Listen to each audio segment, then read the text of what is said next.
Sunday. Oh, Pentecost, malimit nating naririnig, pero naunawan ba natin kung ano ang Pentecost? With Pentecost, we are celebrating a divine turning point that changed the course of human history. Alam niyo po ba nagpabago talaga sa history ng tao ay yung Pentecost? I'm talking about how we count the years and our lives. Paano ba natin sinasabi yung taon? 2026 ano ba ngayon? AD, di ba? Or di ba ganun natin sinasabi yan, BC or AD, before Christ and Anno Domini, in the year of the Lord. Pero yung enemies of the gospel, pinipilit nilang baguhin yan at gusto nilang tanggalin ang ating Panginoong Jesucristo. Kaya sabi nila, BCE, before Common Era. Yung CE is Common Era. Pero kung babalikan mo, sige, Common Era. Pero ano ba yung definition mo ng Common Era? Ano ba yung reference mo nun? It's still the birth of Christ. Hindi mo talaga kayang tanggalin yan. Na marami sa atin pamilyar sa Pasko, pamilyar tayo sa Easter Sunday, pamilyar tayo sa All Saints Day, pero maraming hindi gaano naiintindihan kung ano ang Pentecost, when in fact, Pentecost talaga ang nagpabago sa mundo. Well, of course, it is all about our Lord Jesus Christ. Tanong natin kanina, how can we make a stand? And what should be our stand as followers of Jesus in the face of many controversies in our nation? How do we make an impact na magpapabago sa kalakaran ng korap na politika? Magpapabago sa mga bulok na sistema, hindi lamang sa gobyerno, kundi sa halos lahat ng institusyon. Education, business, healthcare system, halos lahat na yata eh. Para bang ang korupsyon ay nakahalo na sa dugo natin. But you know what? These questions are not new. Hindi po ito bago. Hindi ito ngayon lang. Sa katotohanan, the world of Acts, nung panahon ng ating Panginoong Jesucristo, nung panahon ng mga apostoles, the world was also filled with corruption. The world was filled with injustice, with idolatry, with immorality, with political oppression, and I believe mas malala ang sitwasyon nila noon kaysa sa atin ngayon. And yet, there was a small band of believers, 120 in all. A small band of believers, but they were able to transform the Roman Empire over time. How did they do that? At ano ang naging ambag ng Pentecost sa pagbabagong nangyari sa Roman Empire? Pwede mo itanong, is Pentecost still relevant for us today? The Pentecost that happened 2,000 years ago, may impact pa kaya ang Pentecost sa pagbabago na gusto natin para sa ating bansa na nalulunod sa korupsyon? Ano nga ba yung Pentecost? Alright, Pentecost was God's divine empowerment for the mission to reach the nations. It was divine empowerment from God for the mission of Christ to reach the different nations of the world. Literally, it means 50th, Pentecost, Pente. 50th, ito po ay isang malaking piyesta na sineselebrate ng mga Hudyo, even before Christ. Sineselebrate po ito ng mga Hudyo, 50 days after the Passover. Kung maalala natin, yung Passover, ito yung araw o yung gabi na sila ay lumisan mula doon sa Ehipto. Na sila ay nagpahid ng dugo ng lamb doon sa kanilang mga doorposts. That's the Passover. And they were celebrating that. 50 years after that, is at the Pentecost. And thousands of people from all over the nation come to Jerusalem. Can you imagine? Kunwari, Santo Tomas, nandito yung sentro ng celebration. Lahat ng karamihan ng mga tao from all over the Philippines will come to Santo Tomas to celebrate Pentecost. Ito po yung sitwasyon. No, dito sa teksto na ating binasa. And the Passover, if you will recall, ito po ay tumapat din doon sa araw ng pagkamatayan ng ating Panginoong Jesus doon sa krus. Kaya nga ang tawag sa ating Panginoong Jesus, He is the Passover Lamb. And so Pentecost happened also 50 days after ng kamatayan ng ating Panginoong Jesus. Sounds interesting, right? Kamatayan ng Panginoong Jesus, kasabay ng Passover. Tumapat sa araw ng Passover. Pentecost, ano nga ba ito? Yung pagdating ng banal na Espiritu. Sumabay din sa selebrasyon ng Pentecost. Ito po ay sinadya ng Panginoon. Now, sa verses 1 and 2, ang sabi doon, when the day of Pentecost arrived, they were all together in one place. And suddenly, there came from heaven a sound like a mighty rushing wind, and it filled the entire house where they were resting. So yung mga disciples po dito kasi, sabi ni Jesus, wag muna kayong alis dyan. Antayin nyo. Antayin nyo yung pinangako ko na papadala ko. Maghintay lang kayo dyan. And so the disciples were waiting, they were praying, and then they received power. Now, maraming tao, pagka pinag-usapan ay Pentecost, malimit ang naiisip natin ay yung mga taong they were praying in tongues, they were speaking in tongues, and yes, they spoke in tongues. But more than that, you know, Pentecost is actually an empowerment of the Holy Spirit. It's like sending the church.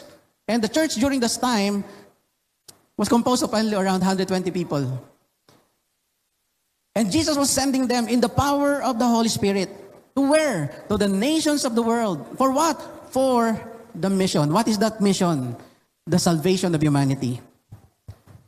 So, bago pa dumating ang araw ng Pentecost, in-explain na ito ng ating Panginoong Jesus. Sabi niya sa Acts 1:8, but you will receive power when the Holy Spirit has come upon you, and you will be my witnesses. You will be witnesses in Jerusalem, in Judea, in Samaria, and to the ends of the earth. So ano nangyari dito? The Holy Spirit was given, so the ordinary people, they were ordinary people by the way, like you and me, 120 of them, they were ordinary people, empowered by the Holy Spirit so that they could fulfill an extraordinary mission. Try to think of this, a handful of believers, only 120 of them. Siguro baka marami pa tayo eh. Itong attendance na to.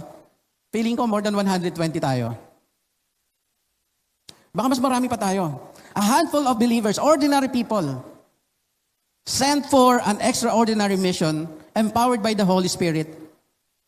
They made a stand in the midst of corruption, in the midst of injustices during their time, in the midst of idolatry and immorality, in the midst of political oppression in their time. They made a stand to become witnesses. And they transformed the Roman Empire one life at a time.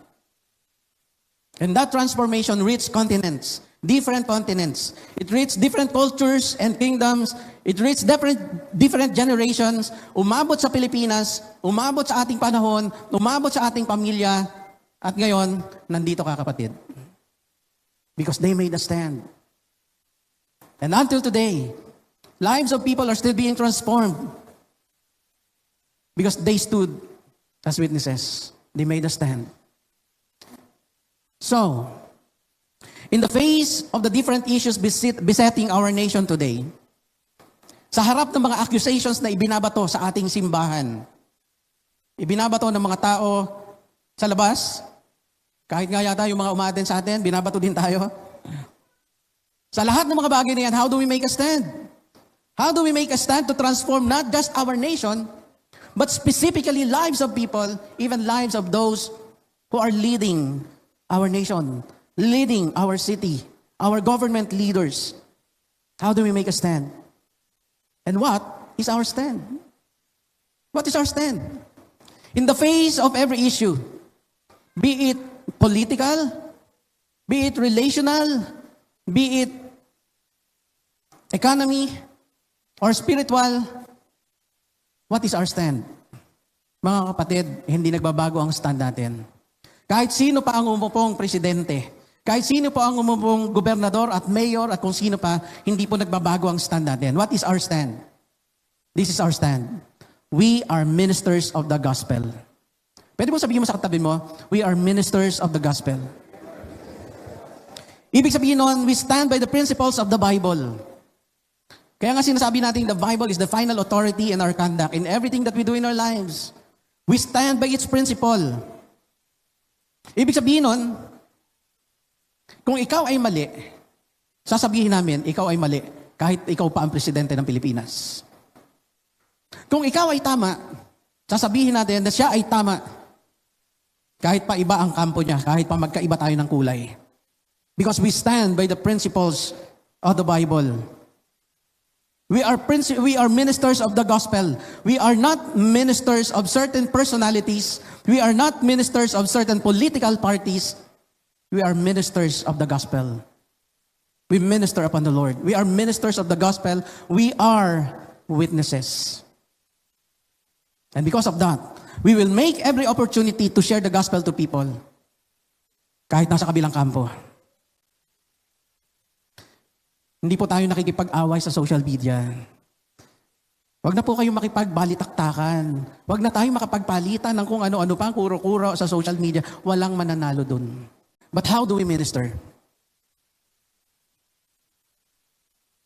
How do we minister? Is there a way by which we can share the gospel more effectively? Meron bang paraan? Paano ba ito ginawa ng mga early disciples? How did they minister and transform even their government? Sabi sa verses 3 and 4, and divided tongues as of fire appeared to them and rested on each one of them. Take note, rested on each one of them. Not just the apostles. Ibig sabihin, 120 of them. Yung apostles during that time, 11 lang sila kasi wala na si Judas. So 11 lang. But the Bible says, divided tongues of fire, meaning the Holy Spirit appeared to them and rested on each one of them. Not just the disciples, not just the apostles, not just the leaders, not just the pastors, but every believer was filled by the Holy Spirit. And this is what I believe. If you know that you are a real, true follower of Christ, then you are filled by the Holy Spirit. Talaga? Pastor, late nga ako dumadating sa church eh. Hindi ko nga inaabutan yung unang kanta. Pag pumasok nga ako dyan, yung last song na nga eh. Minsan transition na. So ginagawa ko, mag-worship na lang ako doon sa kasunod na service. So nauna yung word, kompleto pa rin. Pastor, hindi nga ako member ng kung ano-anong serve teams eh. Hindi nga ako nagpo-volunteer. If you know that you are a follower of Christ, kapatid, you have the Holy Spirit. No matter what. And the Holy Spirit empowered every believer. You know what happened? They became a minister of the gospel. Well, of course, the miracle of language was so evident and was so significant during those times. Nung panahon na yon, nung Pentecost na yon, nung particular Pentecost na yon, it was so evident, it was so significant. Why? Why? Because the Holy Spirit enabled all the 120 disciples to speak in different languages. Bakit kaya? Kasi people were coming from different nations of the world, from different nations of the known world. Iba-iba ang kanilang languages. Mayroong Medes, may Parthians, iba-iba. And they were amazed. Kasi lahat ng mga to, Galileans, tapos naririnig nila, nagsasalita in their own language. How many of you know that's a miracle? But that's not all. After the Pentecost, they ministered through the power of the Holy Spirit. They were all filled with the Holy Spirit and began to speak in other tongues as the Spirit gave them utterance. But in verse 43, chapter 2, sabi doon, and all came upon every soul, and many wonders and signs were being done through the apostles. They were empowered by the Holy Spirit, and many wonders and signs were performed by the apostles. Through the power of the Holy Spirit, they performed signs and wonders, and people were in awe. Actually, mayroong isang sitwasyon sa chapter 3. Yung isang beggar na pilay simula sa kanyang pagkabata, pinalakad ni Peter. Well, of course, hindi si Peter talaga nagpalakad doon. It was the Holy Spirit. Because he was empowered by the Holy Spirit. Acts 3, chapter 6, but Peter said, I have no silver and gold, but what I do have, I give to you. Wala akong pera eh. Beggar kasi yun. Brad, wala akong pera eh. Pero kung anong meron ako, yun ang bibigay ko sa'yo. In the name of Jesus Christ of Nazareth, rise up and walk. You know what happened? In verse 7, sabi doon, and he took him by the right hand and raised him up, and immediately his feet and ankles were made strong. Mga kapatid, ito ay pilay simula pagkabata. Ganun lang kabilis. Sabi lang ni Peter, Tumayo ka dyan, lumakad ka. And he was able to walk. Paano nangyari yun? Because they were empowered by the Holy Spirit. Now, how do we minister, mga kapatid? How do we minister more effectively? We can be more effective in ministering the gospel if we are ministering in the power of the Holy Spirit. Not by our own eloquence, not by our own kakayanan, not by our own education, hindi sa sariling galing, but by the power of the Holy Spirit. Now, how many of you believe that the same power that they had when they ministered the gospel during their time is the same power that we have today? The same power that is available for you and me, the same power that the Holy Spirit who is residing in you right now, the same power that the Holy Spirit can minister through you and me. How among you believe? Meron ka ng power na yan? Come on. O siguro mga 10 tayo. The rest, sana before kayo lumabas dito, maniwala kayo that you have the power through the Holy Spirit. Sa ating pong pagtatapos, ito nais kong iwan.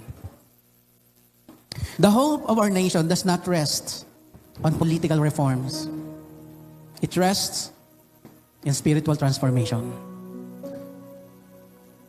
Kahit anong galing ng leader, na ilagay mo sa Senado, sa gobyerno, ang magbabago ng ating bayan ay walang iba kundi ang ating Panginoon. At ito ay magbabago when the hearts of people are changed by the gospel through the power of the Holy Spirit in us. National transformation starts with personal revival. And again, if you consider yourself a follower of Christ, then you are empowered to become the minister of the gospel and the power of the Holy Spirit.